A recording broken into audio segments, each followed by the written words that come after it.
that's Mike. You keep forgetting that you go first? Yeah. That's Toya, and this is Tech Beats Beats and Bytes. Bytes. It's been a minute. Listen. Oh, man. Trying to get back into the groove of things. I hope everybody is having a great day. Let's go ahead and get this out the way since we've been drinking. Thank you to the Knight Foundation. Thank you to Cosmology, Pop Soul Culture, even though we don't have no popcorn or peanuts out here today, Katrina. Thank you to Digital Grass Innovation and Technology, Adventure Cafe, CIC, and also Wexford. We got some big news coming soon. We ain't going to announce it. Big news. Just know it's going to be popping. Also, shout out to Quincy Jones and his daughter with Rashida Jones. We really appreciated that documentary. Getting a lot of music right now. Don't be giving it away. Listen. I'm buying it. I'm ordering it. I need some albums. Clarify. Yeah, get some original vinyls. So today we have a special guest, and we are going to allow him to introduce himself. We're going to briefly talk about his organization. If anybody can go ahead and type in right now and tell me what the organization is that he's a part of without him saying it, you will win $10,000. What's the name of your organization? Say it real quick. I'm with the Miami-Dade branch of the NAACP. My name is Ruben Roberts, and I'm the president of the Miami-Dade branch of the NAACP. That's right. All right. NAACP. Now, for those that are under 22 that might not know what the NAACP stand for because, they know Black Lives Matter and everything else. Right. Do you mind telling us what the NAACP is? The acronyms? Yes. National Association for the Advancement of Colored People. Our cameraman wanted to ask you an immediate question, and the question just happened to be, it's okay. You want to film it for you? Yes. Can she do it since you taking pictures, please? How about we do this? Well, I was going to say, I got my tripod. tripod. I want y'all included in there.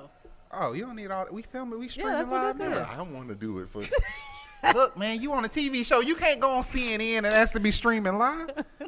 We sorry, y'all. We have to retrain our guest that's coming on to the We show. could have set this up before we started. Yes. You could have did that. I'm sorry. I'm being so disruptive. Please forgive me. Instead It's of paying okay. attention to that that cup. You could, so Yeah, your cup does run it over. just gonna keep them coming out. A lot of people now currently see a lot more with groups that are called activists. You speak of Black Lives Matter, Dream Defenders. Can you kind of tell us what has the NAACP, or I guess we'll speak specifically in Miami, what kind of things have you guys been tackling lately and what's been going on with the NAACP? Oh, the NAACP in Miami, we're very busy. We've been addressing immigration issues. So we've had TPS workshops and trainings to help our Haitian brothers and sisters, get their temporary rights restored and that sort of thing. We're really aiming towards actually moving away from temporary rights and giving them, really fighting for them to have permanent status, if you will. So we've been fighting on economic justice issues. We've been working with the school district for years. We make up over 20% of this population, but we get only less than 1% of the contracts. So, entrepreneurs like yourself, we want to make sure that you have an opportunity to partake in those contractual dollars that are there. I mean, there are taxpayer dollars. We have young, bright minds, and we're fighting for that all the time. So right now, on the construction side, it moved from 1% up to 8%. So now on the service side, things that you guys do, we're trying to move it up as far as that as well. And that happened as a result of a disparity study that the NAACP, the Urban League, and others have done. We also work on other issues related to the police and community relationships. So we partnered with ACLU and a couple of other organizations, a collaboration of organizations, and with our current our Commissioner Barbara Jordan to refund what was formerly known as the IRP, which is the Independent Review Panel. Independent Review Panel's purpose was to have a place for folks to go to complain about discourtesies or that sort of thing that happened between them and law enforcement. So, for example, you saw recently there was a law enforcement officer that slapped or struck a guy when they had him handcuffed, right? Right. So when that officer, if he is found not guilty, if there are no charges or anything like that happens, there's no recourse for people in the community. So what the IRP has done traditionally is that person in the community who wants to file a complaint can go to that person, can go to the IRP, file a complaint, and then the IRP will investigate, and then they'll make recommendations for disciplinary actions. So that's what we want to do. We've done that already with the City of Miami. City of Miami's oversight is called CIP. We were instrumental in getting that reinstated, involved years ago after a number of police shootings. There were like 8 police shootings about 10 years ago. So you got to reinstate it, which means that they had it and they stopped it. Well, no, we got it instated. It was a consent. Oh, instated. Okay. Right. It was a consent decree that we filed a federal lawsuit for, and then they put that in action. The IRP is currently on the county's ordinances, but they've taken the money from the IRP after the real estate crisis. Okay, in 2008, and they haven't refunded it since. Wow. So we went through committee the first time. It passed for funding it, right? But the mayor vetoed it, and he vetoed it because we were saying that we wanted community members to be a part of the panel, and that we wanted different organizations like the NAACP, Pulse, ACLU to be able to identify 3 community members to be involved. He wanted the commissioners to be involved in it. So he vetoed it, and so after it passed, now it's coming back. They put money towards it now, right? But now it has to go past second reading, and if it goes past second reading, then it'll be reinstated. And it's not just going to be for police, it's going to be for any county entity. Wow. And so that means if there's a discourtesy, if someone treats you unfairly or that sort of thing, you can go to what will be now the independent civilian panel and lodge a complaint, and then they'll investigate it and they'll take some action. So could the lady that couldn't get served at Taco Bell? That's not a county entity, but that's some of the things. But something similar to that, just with a county entity. Right, it's not a county entity. But that's huge because, like you were saying, right now there isn't really a lot of recourse that you can do in terms of when those incidents happen. Exactly. So that's a major move. So like, what would be an example? Something like that happens. What's the repercussions that somebody could be facing? So, if say for example, is it almost like a civil lawsuit? Can you collect money? Well, that's a separate thing. So if you want to file a lawsuit, that falls out of our wheelhouse, but you can do that. Okay. But say for example, this officer, the one they had recently, the officer, they showed it on Channel 7 and Southern medias, where the officer struck a guy, right, and he was handcuffed. Now I know, because I work closely with the police officers, that's not a part of their policy. You don't strike a handcuffed man. Right? Right. So now they're going to do the state. They got the state attorney involved, and this is how it happened. I called the police director when I saw it on the news, and I said, "Listen, NAACP is going to make some noise about this because we don't like the fact that you struck this handcuffed man." So he said to me, "Hey, Rube, the guys spit loogies on the officer." I said, "I don't care." I said, "Is that a part of your policy? Right. Where you strike a handcuffed man?" "No, it's not a part of our policy, but we're investigating it." I said, "Okay, listen, I'm letting you know we're gonna make some noise about it." I called the deputy mayor, told him the same thing. 20 minutes later, that officer was relieved of duty. So that's the power, not of Reuben Roberts, but of the NAACP. Okay. Okay, so things like that happen all the time, and we need a seat at the table to get some things done.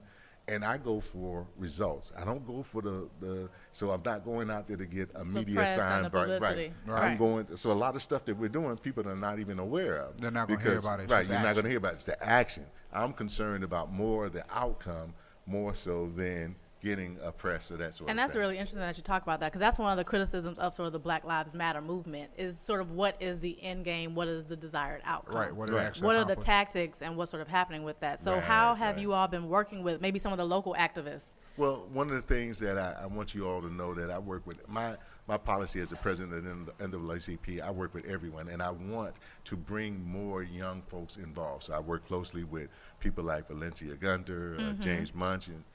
We do things together, So one of the things that I recently, she was involved in, I pushed for her to be the moderator for a back-to-school summit that we had, that we partnered with Zoe Alonzo Morning Group with.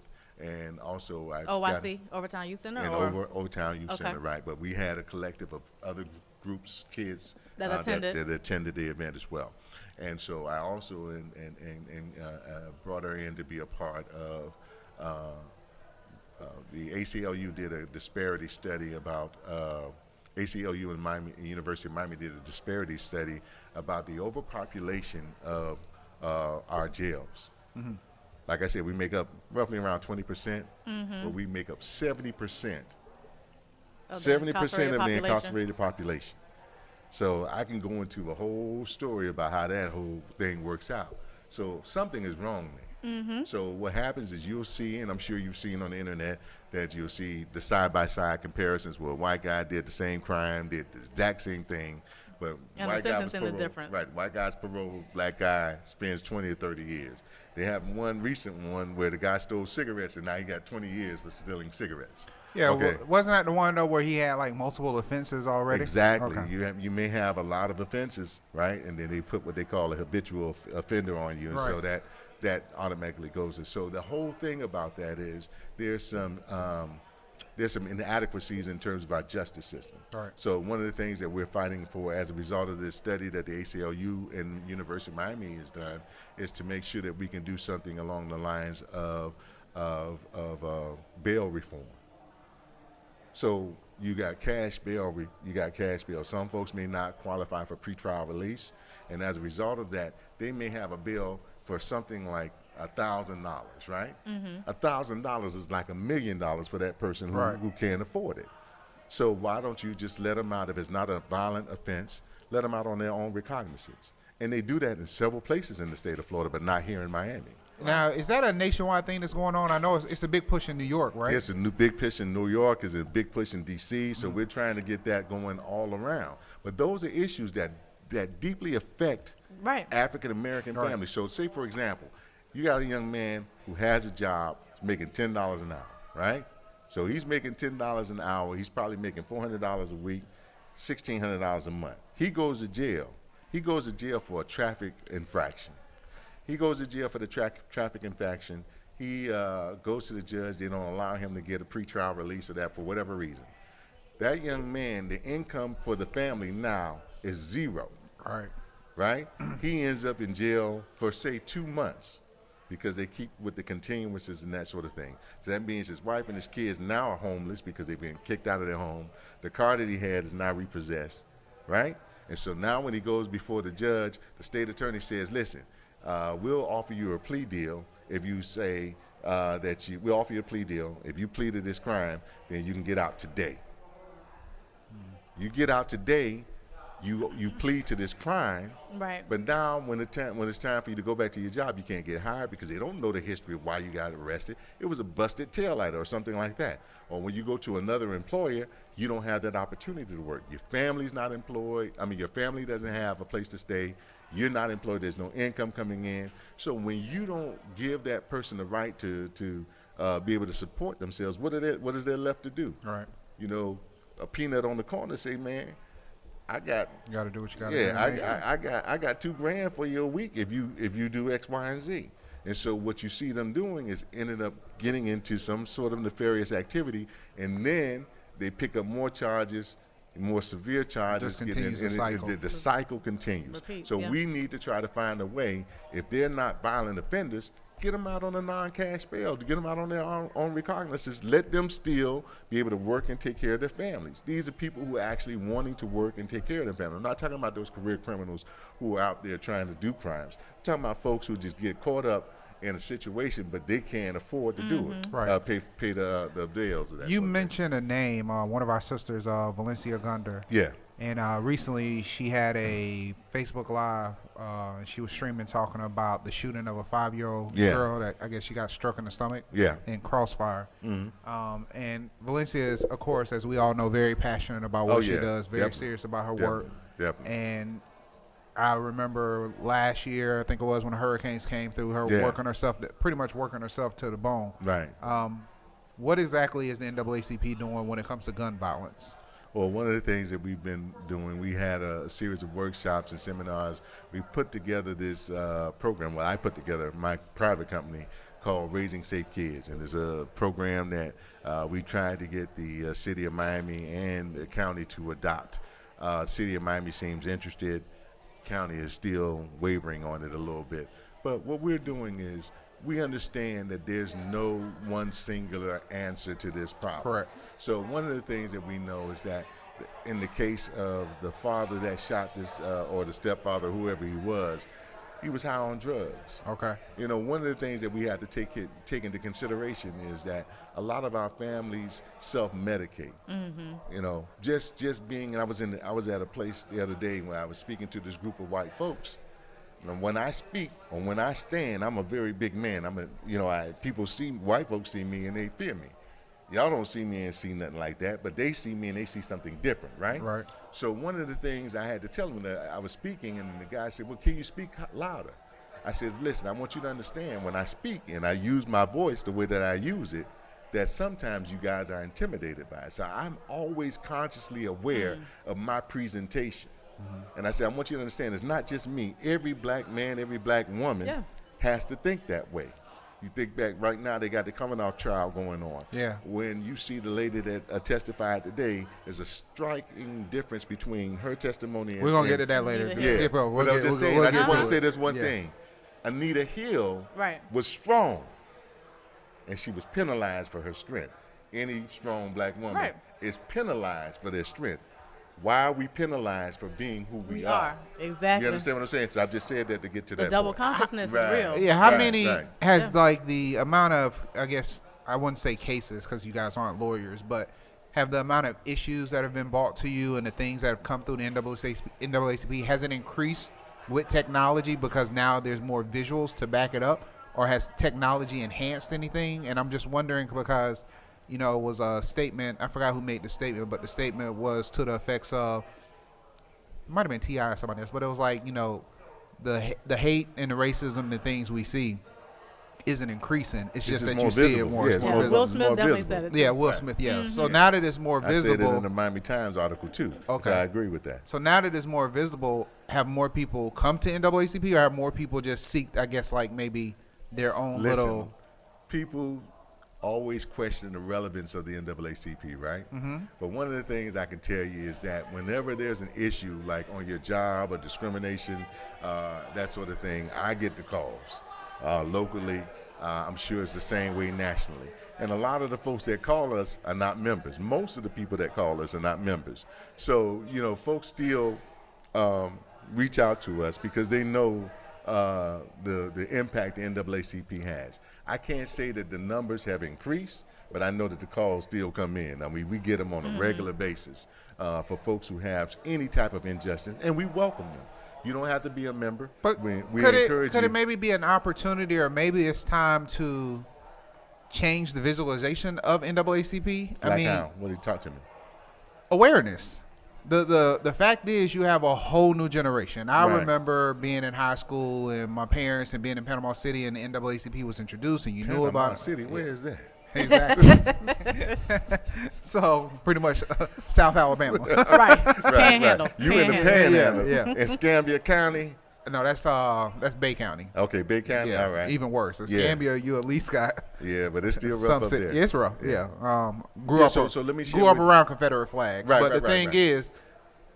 is it a point where now, like you said, the things you guys do, it's about actions, but is it time to maybe revitalize that? Because some people just don't know. Okay, so again, a lot of folks, like you said, you're exactly right. People don't know. So we have right now with a very young president, right, Derek Johnson. He's probably in his late 40s, early 50s. They've created a next generation program for Okay. the NAACP. But for those of you all that don't know, NAACP has always been one of those entities that had a succession planning model. So you have from a very I early would have never age- known that. This yeah. is very so interesting. you have your youth council. Okay, so you have your youth council that has your AXO programs. I remember that, yeah. Okay, you remember that, right? Those are the things that set up those younger folks to get To take leadership. Yeah, take leadership and that sort of thing. Then you have your college divisions. Yes, I right. remember So that. we have a college division at Florida Memorial University. We have one at FAM. FAM, We got one at. We just opened one at. Y'all didn't do Union. Florida State, but y'all did have family. Yeah, we have Right, I FAMU. was- So I you remember know NAACP, that's yeah, It was FAMU. at FAM. you know, all you had to do is just go across the, the hill. And Again, you get across the right. track. Yeah, Yeah. man, you go over there. But we have that. And then what happens is we get into the adults. So what happens between that kid graduating from college to about 30 years old? Civic engagement looks a little bit different for them. And then traditional organizations are definitely different for them. But so we have we started the Next Gen program. So what we have is a gap between that kid that's 21 and about 30 years old. And that's what I'm seeing. I'm Yeah. seeing the born in the 60s versus the born in the late 90s. Right. It's just a real big disconnect right There now. is a bit, but that's not just with the NAACP, that's with Across all the board. across Yeah. the board. So one of the things that we're doing to address that is that next gen. But I just wanted to let you know that the NAACP has always had succession planning with their youth council, with the college division, and we have a young adult. Matter of fact, I just appointed a young adult person that we're going to be working with, and I want you all to be involved if you're interested to work with them, because we need your energy, we need your blood, your expertise and knowledge to be involved with this. So I'm open to that, very open to it. So the Miami-Dade branch is definitely following suit with what's happening on the national level so that we can get younger people involved. Right. And so we want to definitely have younger people involved. And for you to get involved if you're interested, we have our meetings on Thursday. How much a month, man? That's what general meeting. Our general meetings are the third Mondays of the month at New Wave Baptist Church, and that's going to be at 16800 Northwest 22nd Avenue at 7 o'clock. And the membership is growing. We need young blood. We need energy. We need your expertise. How much is the membership annually? The membership is $30 for just a general membership annually. Right. Okay. And especially with everyone who likes to be active on social media. Right. This is a way to be active in real life. Right. And to actually participate More in than what's just putting up a happening. hashtag. Right. Or putting up some memes. You I feel like you did spending something. $10 a month at the gym membership Right. if you only going 3 Or times say a that's week. Starbucks money because you was protesting them anyway. Right. Go ahead and use it for this. And then you have the credibility of a national organization that's been around since 1909, and that means something. So one Means of a the lot. things, what we want you to do is definitely join. You can go to our Facebook page, Miami-Dade branch of the NAACP, or go to our website, Miami-Dade NAACP, or you can call at 1-877-NAACP-09 and become a member. We want you to join our organization. We also have a very active civic engagement.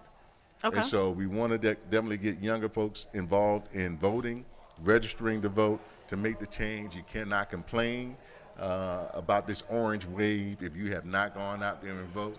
You saw. So we'll do this on camera. We'll make a commitment that every member of Digital Grass will become Yes. a member this year. Excellent. Absolutely. Not only a member, but an active member. Oh, we'll be active. Because we need not only your work, but we need your input.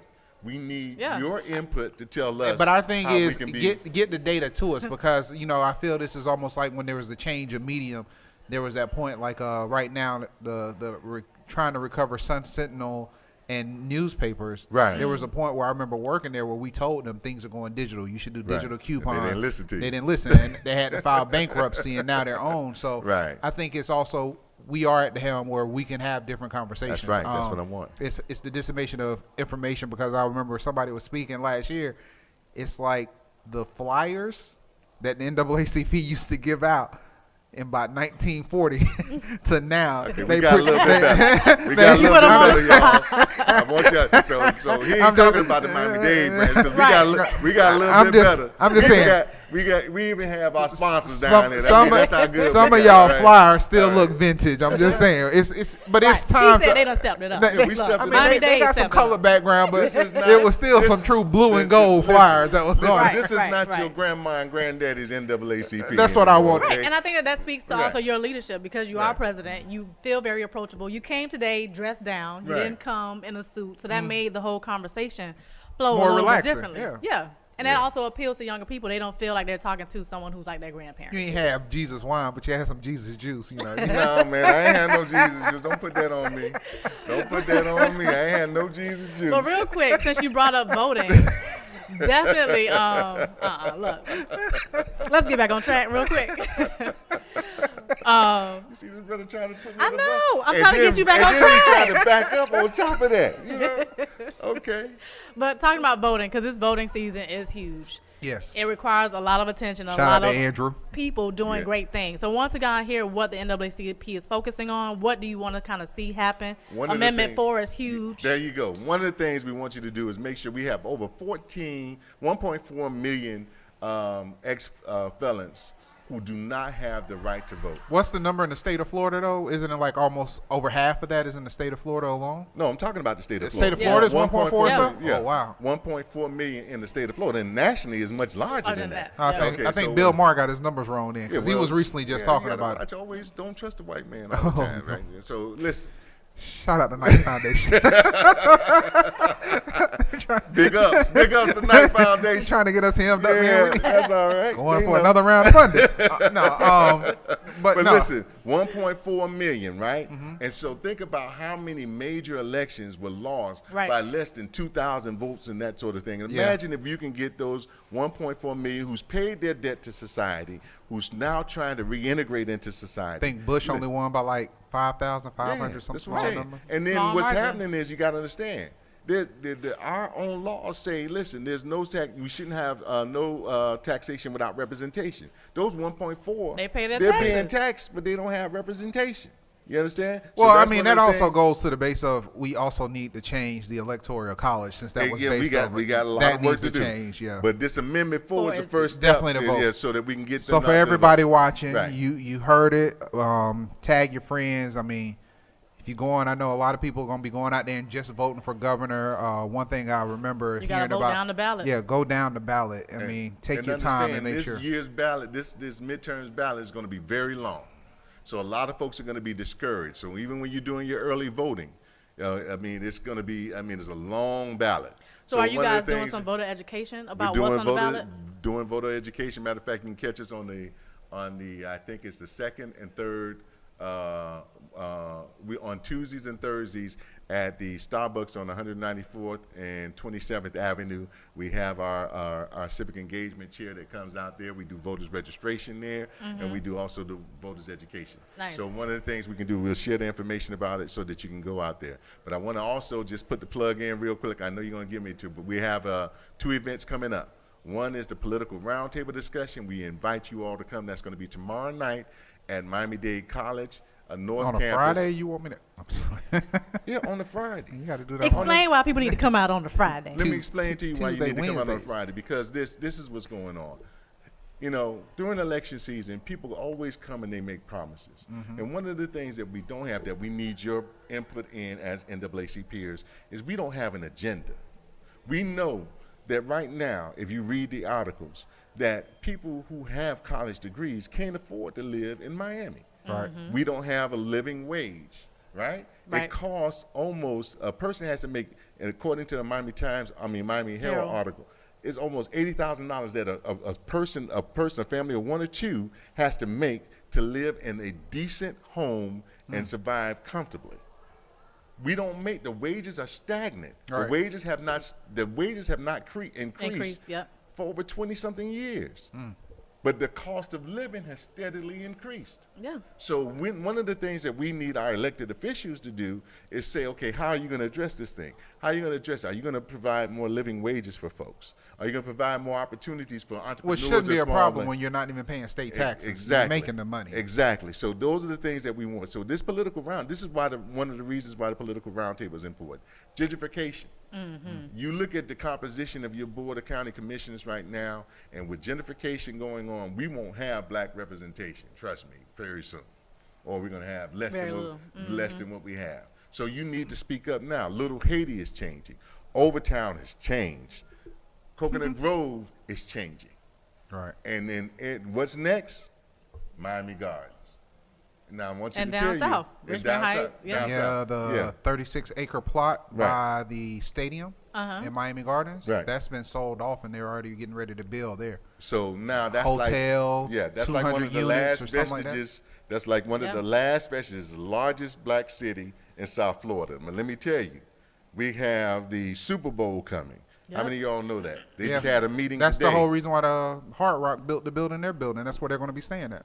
The Super Bowl, they got the tennis that's being moving up there. Yep. So there are going to be so many opportunities for more young entrepreneurial people. But Absolutely. you got to be able to have a seat at the table. That's what the NAACP is And that's making the sure thing, that you too. have as a seat at the table. and But I like when we, of course, off camera when we was first talking, you were Right. talking to us about business opportunities. Right. I think some people may view the NAACP as just defending of when they or when they think Marching. of civil rights, they're Yeah. only thinking about like when somebody is wrongfully arrested or when Or killed somebody by is the police. discriminated on because they couldn't go eat at Starbucks or something like that. Right. They're not thinking about civil rights as far as being able to make money, being able to live comfortably. I believe it's a point, and I think we would be more than happy to contribute because sometimes it can come with a commercial. Yeah. It's just right now. Or having dialogue like this. The messaging. Right. It's just not as clear as it needs to That's be what to we know the need. outreach. Right, that's what we need. Because We I need don't think a more lot of support people think that. about NAACP when they think about business development. Right. Well, we're there and we're strong. Now, business saving when it's discriminatory and maybe you couldn't get a loan or something, maybe. Right. But just straight up business development, that's not the way they're Listen, looking our at it. economic development chair, Darryl Hosendorf, is like a guru. I'm willing to bet 85% of the people wouldn't even know that y'all had an economic development chair. Yeah, yeah, and all of this stuff that the disparity studies that's done on the city, the Miami, Darryl Hosendorf, our economic development chair. These events that's coming through right now in Miami Gardens is going to be the mecca. Trust me. And what happens is we are missing out, just like in other cities, Yeah. right? So you see a lot of black homes where folks are going to be selling their homes Yep. looking for that right now money. Yep. But if they hold on to that onto their property. home, oh my goodness. Yeah. They better I mean, build a land is sister-in-law. I'm telling always. you, that's Build the a place. sister-in-law suite in the backyard and start Airbnb-ing. That's Exactly. what you need. We brought Airbnb down here. We told Airbnb we had an issue with Airbnb and how they treated black yeah. consumers, and then we brought them down here to talk about that. How did that go? That went well. It went well. So we had like over 100 and some odd people in attendance. I'm telling you, we working, man. Yeah. I'm serious. But we y'all working. got to get the word out. Like, we don't know what y'all doing. Well, that's why we need y'all, young I think blood. it's one of those things to stay Yeah. humble with Yeah. your accomplishments, but sometimes you got to boast a Yeah, little. talk No, about it. we Gotta get the talk word. about it. We had obviously we got the word out because we had over 100 and some odd people. We filled the room at the. If you would have got that to the right tech people, you would have had 300 people Well, there. let's do that, man. Don't tell me. There was about no what- reason. Don't tell me about what y'all we should have had could- Airbnb Okay, here. That's so- like y'all gonna have Uber next with 50 people show up on Right. Lyft. No. We got. Let me tell you something else that we got coming up soon. We got this mortgage company that's going to be coming up in October, and this mortgage company has been known for predatory lending. So Okay. the national has gotten them to come out and say, okay, you guys need to do a round throughout the United States and say how you're going to right your wrongs. Working with Wells Fargo. Wells Fargo did the same thing. We're working with them. Same thing, American Airlines. So when they go out there and do their wrong, we don't go out there with the rah, you did this, you did that. We come back again with a game plan to say, okay, how can you go into those communities that you Game affected? plans are everything. Hold Yeah. on, let me check in with my lawyer. But She walked away. Oh, she walked away. I was about to say, how deep can we get into this before? It's just, we got to make sure we don't commit suicide. You stupid. With the names I'm calling, it's on me. It's not on them. Yeah. It's But on I me. think We I bank think with this Wells is Fargo, but it's huge. good to Yeah. know it. Right, what you're talking about in terms of the power of conversation. Because a lot of Right. times people are like, oh, they just talking. But when you have an action plan, That's right. When you gotta that's have what that. makes a difference. Right. And so we get our marching orders from national, and then we come back in And and, you we do it implement. on the local level. So we're doing more information about it from Airbnb as a result of the NAACP being involved. Right now, if you go on to Airbnb and you want to be one of their providers, Yeah. The host. yeah, you can't. You have to sign this non-discriminatory agreement. And if someone calls and reports you, they cut you off. Yeah, I have heard it's a That's little a bit more result of automatic. the national NAACP. That's the result of our agreement and talking to them about Yeah. what the things that we've. So this is what I'm saying to you now. We are involved. We are actually involved when we're making these changes in our community. So one of the sort of key things that we like to talk about a lot is diversity and inclusion and having a seat at the table. Right. So talk a little bit about how important that is, because that's also a huge initiative of the NAACP is to always make sure that there's representation Let me for tell our you community. something, man. In the 1970s, right, 60s and 70s, Weren't born yet, but- Miami, you weren't born. But let me tell you something. If you talk to anybody that was around that time, Miami, if you went down 7th Avenue and 62nd Street, Heard about that was the hub. You had all black businesses there. So you had King Taylor's, you had the Green Shoe Store, you had the Burger King that was owned by Willie Taylor. It's still owned by Willie Taylor. You had all of these black businesses that was there. If you grew up there, you had a sense of empowerment and pride They used to have the classic parade that came down, FAMU. Dante don't remember, but they had FAMU that came through at that time, right? So,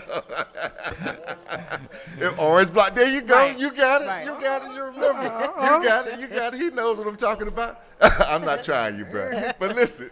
Young blood. Young blood. Right. But listen, we had a sense of pride. We had our first city manager, black city manager, Howard Gary. We had the first black superintendent back then. You know, so it was like this sense of pride and that sort of thing in our community. We can get that back. We're poised to get that back right now, but we need to work together. We can't divide this old guard and the young guard. What we got to do is merge together. Right. Expertise from the old, expertise from the young, and see I how think we can build on that. It's almost like an untold story. Right. You know, I feel a lot of people only see Miami as tourism. Most people Yes. don't remember Miami until Will Smith came out with Welcome to Miami. Right. And then Puffy and them started hanging out in Miami Memorial Day weekend. Right. Then after it blew up, they stopped coming. Right. And I mean, that's when more people started paying attention to Miami. A lot of people forget about the impact of Uncle Luke if you're thinking about just the hip-hop industry and the things he did. Oh, we But- have great pioneers. Yeah, I think we have an untold story in Miami that has to be told in a way that's more appealing for people to have a sense of pride. Yeah, we have an untold story, but we have even better than that. We got a futuristic story. And- understand? yeah, 'cause you And got a it's lot of sitting- room from and growth. It's sitting right here I at agree. this table and over there. For those who are behind the scenes, it's a futuristic story of where we Absolutely. can go. Listen, every person wants to be able to provide for their family. Right? They want to be able to give their family the best. You want your children to go to the best schools. You want to live in a safe community. Yeah. You want to be able to go out and buy and purchase whatever it is Right. that your dollars can purchase. So we want to make sure when you talk about inclusion, as you were speaking to earlier, that we don't just look at a certain demographic and say they're included. We want that for all across the board. Right, And right. especially for black and brown folks, I want to make sure that we have that seat at the table so that we can be a part of it. A lot of times what happens when we get to the table, the meat is already cut. So all we got is the fat and the scraps. So we want to be at the table in the beginning For the and not cutting. for the cutting Right. and not be there after. Listen, I want to you've be there for already- the hunt. I don't even want to be there for the cut. I want to What be are we killing? What exactly are we going after? Right. We So getting that's deer, what that's turkey, what we working doing? towards. That's Nice. what we're working So towards. one of the things we got other topics that we like to discuss, so we're just gonna keep you here to discuss some of these other topics. Okay. We are speaking about Brown. We're talking about a lot of people that's coming from Puerto Rico Yeah. has been coming to America, and one of the interesting things, and I actually called David when I saw this, was Act 22, and it concerns how Puerto Rico became the newest haven for the super rich. And so I'm gonna read something to you guys real quick that you might not have been aware of, but I found it very interesting to me, especially as we are involved in tech and innovation. In 2012, Puerto Rico had passed 2 laws intended to make the island a global investment destination. Act 20 allows corporations that export services from the island to pay only 4% tax. Act 22 goes much further. It makes Puerto Rico the only place on U.S. soil where personal income, capital gains, interest, and dividends are untaxed. Wow. To comply with Act 22, you only have to do this thing what they call making days. If you spend more than 183 days on the islands, Fewer. fewer. Well, I was reversing the story. Oh, okay. Yeah. Oh, okay. But if you spend more than 183 days on the islands, you're pretty much clear. If you spend fewer, the feds can recoup all your taxes that you haven't paid. Okay. But this is the bigger thing. They fly over there, so it's on your passport, and it's stamped, and you have a ticket. They get there and get on their yachts, and they go everywhere else, so you have no track and record Or where to they know if are. they've actually been Yeah. there. Yeah. So while half of the island is still down, the place where their super riches living under Act 22, they've been good. So what do you think financially, and this is kind of an open discussion for our table here. I'm wondering if financially, this is the first thought when I saw this, the first thing that hit my heart was Trump ain't trying to fix nothing over there because all his friends going to go over there and buy everything else up. That was the first thing that hit my heart. And normally I realize if you go with your true gut, there's a reason why you feel that way. And then as I started reading through this, the mainlanders, they buy property there. So now you got to think, I can go over there and buy up land that hasn't been repaired dirt cheap because these families just need to live. Right. Say I'm living somewhere, have a house there, collect my 183 days, and stop paying taxes. I'm wondering how long is this loophole going to be open? And this started in 2012. Yeah. So, so we know, America always likes to live up to its capitalistic ways. Right. And people just try to act as if it doesn't, as if it's not a capitalistic society. And this just further speaks to sort of that idea of the fewer have the most and the most have the least. And it's amazing because if you think back to like when they had the footage of all the water that was wasted on the tarmac. Oh, yeah. And it just never made it to people. And you then hear this part of it. It's just the disparities between those who have and who have not. It just continues to dumbfound me because it's, you're talking about a country that talks about liberty and freedoms and pursuit of the American dream, but really is that feasible for people? Or do they just continue to implement things that make it even harder for those who are trying to achieve the American dream? I'm just wondering, is it time to make Puerto Rico a state versus just a territory? You have people who want to do it, and then you have people who are like, nah, we actually kind of want independence. Because Hawaii's Ruben, looking for the same thing, too. Hawaii's like, we want to be independent. I think that you got to see the bigger picture. Okay. All right? So 1% of the wealth controls the world. All right? 1% controls about 80%. 1% controls about 99%. All right? Yeah. So let me explain to you this. It's always been the case. So, by the time we get to the table, the only thing that's left is the fat. So we don't even see it coming. One of the things you have to understand about this great country is that the people who are in power have found ways to keep those who are wealthy. Yep. All right? So when you sit down and you talk about the fairness of how they utilize this system, understand, It wasn't meant to be it's fair. not only when the Bushes were in office, you had Cheney, who was a part of Hallenberg. When they went to war and all the money. They had a no-bid contract, government contract with an endless amount of money. Yeah. So you have to understand, these things are already set in stone. But what happens is by the time we get to the table, by the time we find out about it, the pie's already cut. So you have to understand these things that you're talking about, what you're reading about this act, it's already wheels in motion. By the time we find out about it, the deal is done. How many Puerto Ricans do you think know that the NAACP is actually here for them, though? I think that there's some folks who are, like in New York, Yeah, I think New that York, they're very well aware. They're very aware because the African American community and the Puerto Rican community are very close. Yes. So Miami is a very young city, right? And so folks the Hispanic population that comes here doesn't come to connect with the African Americans. They connect with other Hispanics. You follow me? So it's our job to make sure that we make them all know that we're here. We're not here just for black people. We're here for all folks who need their civil rights, and that's what. And they're as somebody advocated said, a lot of Puerto Ricans should realize that Puerto Rico came from the culture of African and French. Well, Cubans came from what do you think when they Caribbean talk about period. right, the Caribbean They period? can't deny the African You look heritage. at- you look I mean, at they that- try to deny it. They tried. They But they did really well, can't. yeah. You look at They really can't. you look at the food, you look at the music, you look at some of those Right. umbrellas Same and food, the different names. Mofongo, Yeah. plantains, Yeah. traces Yeah. right back. Yeah, so we're all mixed up. But the thing is, you're going to get me going into another whole thing now. But the thing is that you have to again, that 1%. 1% of those people are European, right? They have the power. They understand the concept of race. Do you know race is a social construct? Yes. Absolutely. Race is not a biological. Race is a social 100%. construct. And what was the purpose of race? Ask, what's the function of race? Point of separation. The baby, yes. Exactly. So once we buy into it and we don't understand, We empower the machine. We empower the. Look at you. We empower the machine. Yeah. So we have to make sure that we stop going through that whole concept of empowering what they use to divide us, and that's the thing that we have to understand and make others understand as well. Yeah. You wanted to go to your topic one day? No. I was just actually going to just touch on the whole thing about NAACP being for colored people, and because earlier you were talking about what you're doing within the Haitian community, Right. and the whole sort of black diaspora Oh, yeah. concept isn't necessarily something that a lot of people who are in the Caribbean buy into. We understand it. Right.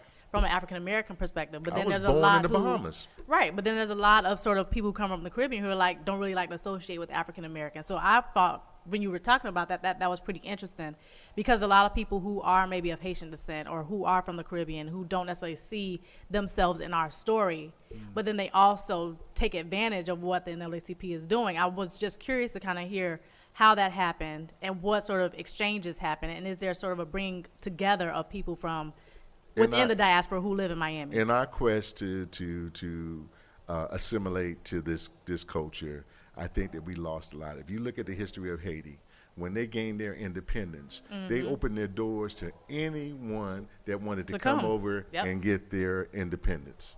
Yep. Right? They opened their doors to all people. They didn't have that attitude. But since then, we still you have a lot of folks that's buying into this European concept, white is right. And I think that we've lost something. We need to make sure that we move away from that and move to a system where we understand that we're all people, we're all striving to do the best that we can, and get away from using these social constructs that divide us, whether it be socioeconomic status, whether it be your skin color, whether it be what nation you were born in, because the only difference is you was dropped off at a different location, right? And so that's one of the things that we have to understand as a people. And I think you guys, the younger folks, get it. I really do believe the younger folks get it. I think the older folks it's been indoctrinated and ingrained in them, and so they get stuck in that. But when you see younger folks working together, look at how you guys work together. Look at how you guys do the things that you guys do.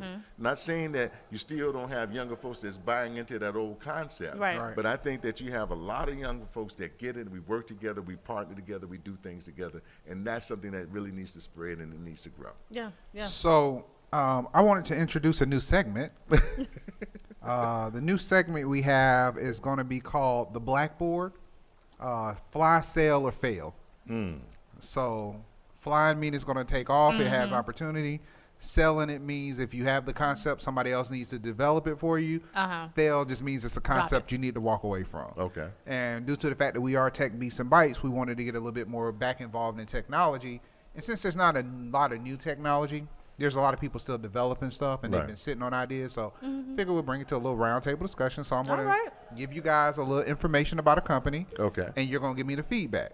Is it a fictitious name or the real name? It's a real name. Oh, okay. I'll let the people know when I do it. I tell them I'm going to talk about the company. Because it's an opportunity for them to hear feedback also.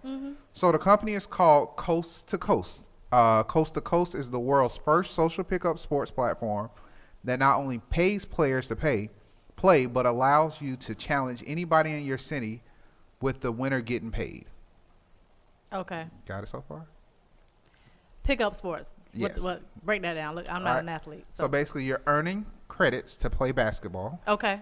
So it's a pickup game. So, let's meet at the park, play real quick. Right. Okay. It starts off with basketball, but it transcends into other sports.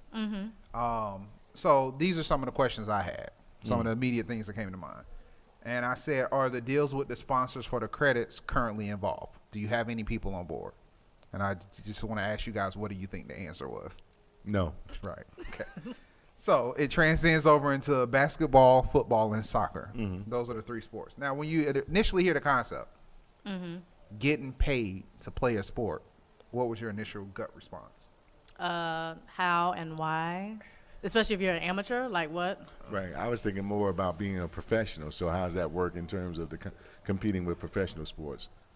So how are you monetizing it? So I said to him, how do you actually verify the players are actually playing the game, which was one of my first questions. And then, so he said there's a pedometer tracking. So you have to play with, so then my next thing was. It's like a Fitbit? So that's why I was like, if you don't have a Fitbit device, am I supposed to carry my phone while I'm playing? Right. So I was like, that means you have to have the iWatch, the new one, that can operate with your phone not being attached to you. So then I asked him, is the footage being streamed or live recorded? What do you think the response to that was? No. So he actually said there's a part where you can have a spectator, where the spectator actually records it for you for proof of you actually playing the game. That's a lot. So another thing you said, it was, what's the value of the data collected from the score, if anything, or the people playing the sport in general? What value of data do you guys see in that? I don't know. Again, this is not my area. Yeah, so I'm like, the end is so small. So you're saying they're doing it and it's not like a team, right? This is on individual. So if I have 20 people that's doing it, I mean, I don't see what the value. How do you pay those folks? How do they get compensated? How do you assess for their value? I mean, what's the value add? In theory, I guess a sponsor would be picking up the tab, but I'm not seeing the value in the data for the That's sponsor. what I was going to say. Right. So I'm like, so Spalding, right? So, okay, so we got 20,000 games going on around the country. Great. Okay, so what would I as Spalding want to, what does that do for me? Right. I don't know. It has to be some sort of a tier or hierarchy where they go demographics, maybe. Like, okay, some sort of a championship level game or that sort of thing. But just playing the game 1-on-1 or whatever, I don't see how that's going to. Well, he does have a call out where you can challenge certain people that have won like continuous games or things like that. But I mean, unless they're looking for like street stars. Right. So they're like doing it as a talent search. Like I'm looking for the next to be in like the. So a talent search, almost like a recruitment thing. Right, but then that'll be an activation that the brand would then want to do for a short period of time on the app. That's not like an ongoing, I want to sponsor your app 365. So he supposedly has the support of Fred Taylor with the Jacksonville Jaguars. Shout out to Lil That's an Duval. athlete, Yeah, though. that's athlete. Okay. So he just needs something to spend his money on. I'm not saying it. I'm being more, I'm Switzerland on this. I'm trying to be a little neutral. But to my co-host and my guest, fly, sail, or fail? I don't know. I would say I think it needs to be developed more. Exactly. I think that there needs to be more thought on the monetization and then what brand tie-ins, like how to make it pay off for brands. Why would they want to participate? What do they get out of it? I think that there needs to be a different strategy in coming up with the concept. Right now, it feels like it's very much just on the amateur athlete, like almost like they just want to connect with people and play games. That's something different versus it being a brand platform. Right, because what I'm thinking of with something like esports, the data is easily collected. You see the players. There's definitely a lot of sponsorship and value into it, but it automatically goes into a higher level of competition. Right. Because you continuously collect the data. Right. But that's also data that can't really be forged because it's collected through a digital platform at all times. So I'm just thinking, if you're trying to me, it seems like he's almost trying to take a esports model and bring it to actual tangible, physical sports, a tangible sport. And I think that's a lot harder than you think, because it would almost have to be like you have cameras in a gym and you're like signing in to let them know that you're that person playing. And at that point, I can evaluate you. I can see your skill set. But that's what they do with esports. Right, but it's already digital. Exactly, I agree with you, but that's what I'm saying. That's the value of esports. Esports use professional players, right? Esports does have professional. Right, so you're talking about just unknowns. Yeah, I mean, well, esports, you can be an unknown and get into a tournament, but the thing is, you can still watch the data because you have thousands, or I'll take that back. You have millions of kids that watch Twitch, and they're pretty much sitting there and watch other players play because they learn strategies and how they move and stuff like that to make them a better player. I don't know if you could sit there as a basketball player and watch another amateur to learn a skill from him to improve your game. Unless, again, it's a street star, like a new blacktop performer or something. I don't know. And I don't even know how good those things are doing. Right, that's what I'm saying. I don't. So I'm going to have to say that might, for me, since you guys were being nice, I had a conversation with him. That's going to have to be a fail for me.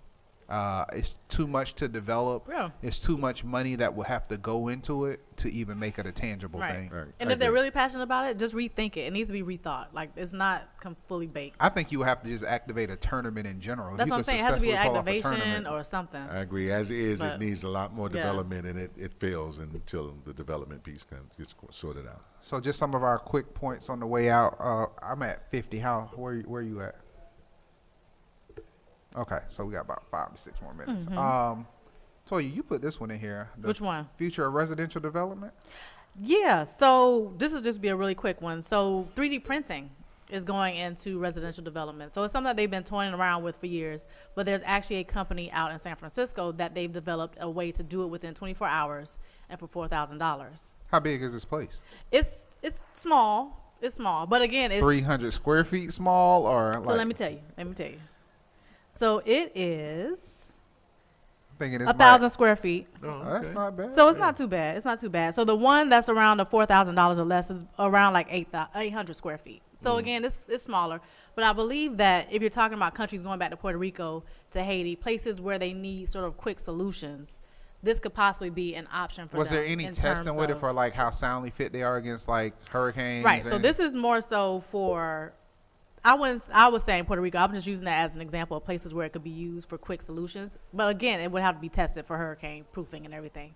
But if you're talking about as opportunities for people because one, you have the tiny living situation, which is gaining momentum. I was about to say, it sounds good for homeless solutions to me. And homeless as well, when you're talking about those pop-up sort of makeshift communities. So this is just another opportunity to look into.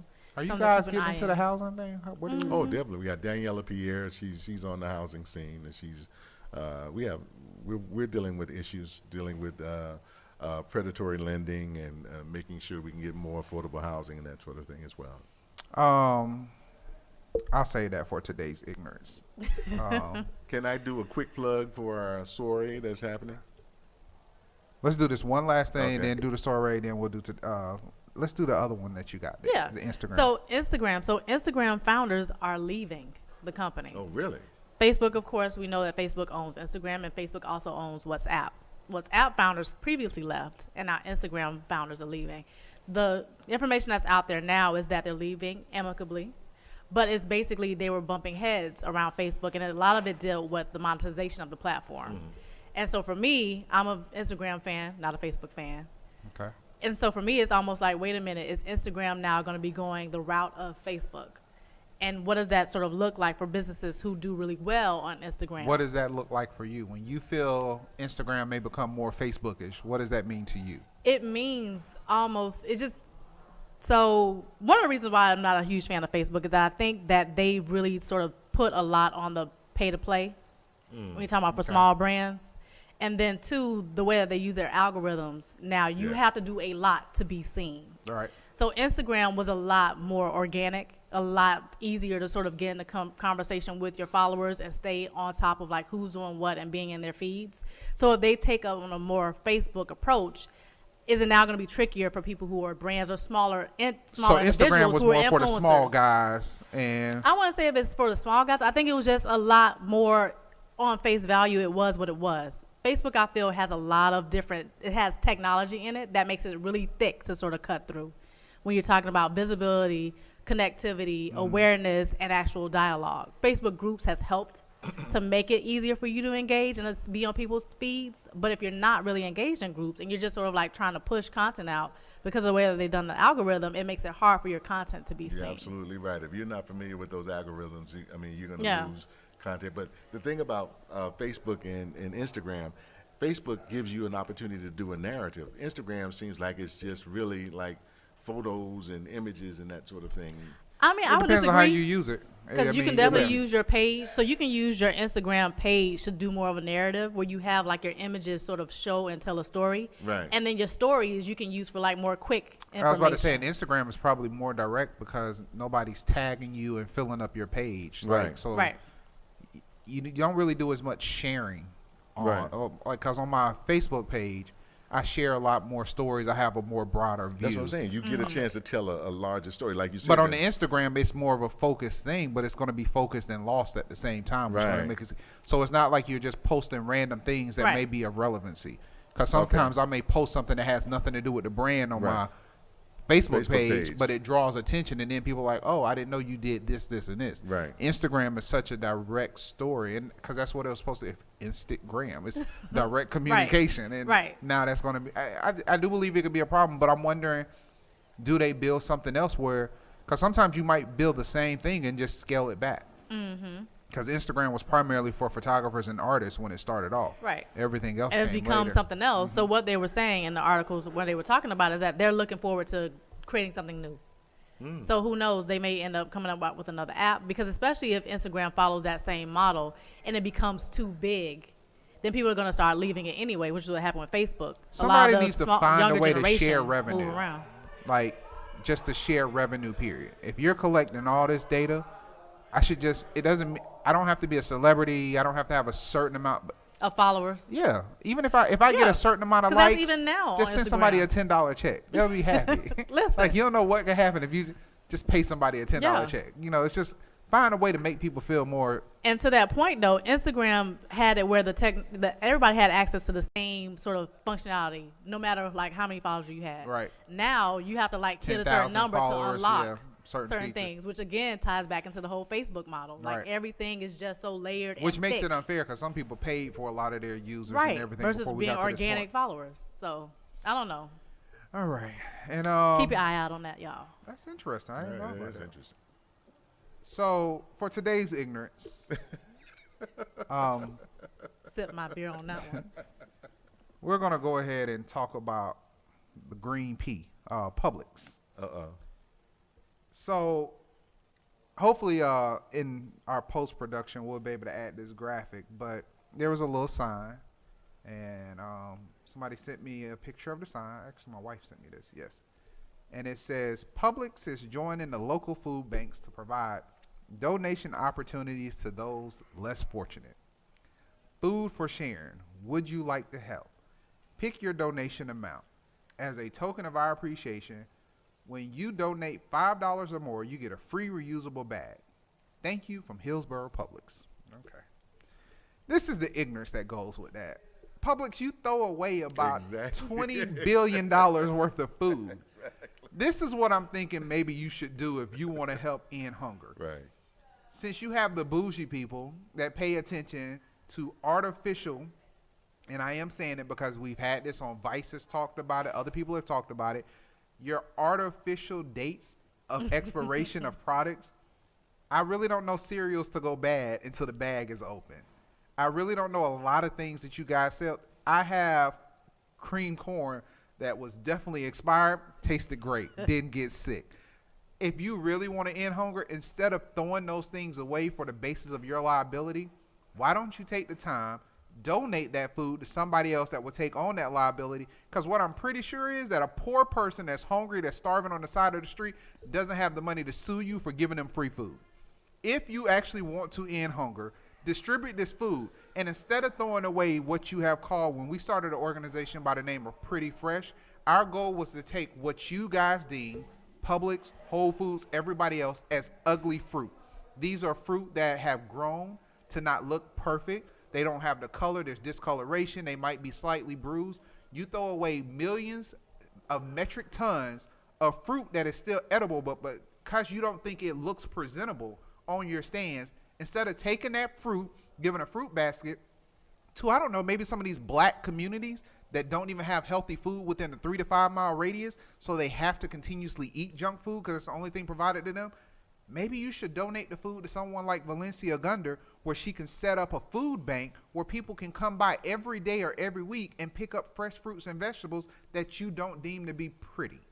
You don't want to end hunger. You just want to make yourself feel good because you are running up the prices based off the tariffs. Groceries are costing more than they should cost, and people are still starving as you're throwing away food. Even good human beings take their clothes to Goodwill when we want to actually help somebody. I don't throw away old t-shirts. I donate them, and I'm not rich.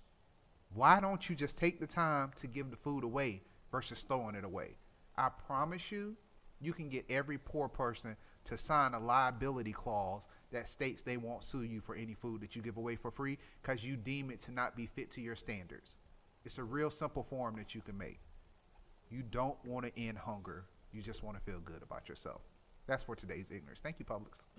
Wow, so you stepped on some serious toes. I think you got my pinky toe on that one too. I don't know if you were aiming for it, but you got me on that one too, man. So please close us out with telling us about the story. All right, so we thank you all for both having me on the show. You were a great guest, by the way. You guys are a great host. Thank you. I want to share with you our weekend of events. We have the political roundtable. We want you to come on out tomorrow. Wait, why are you celebrating?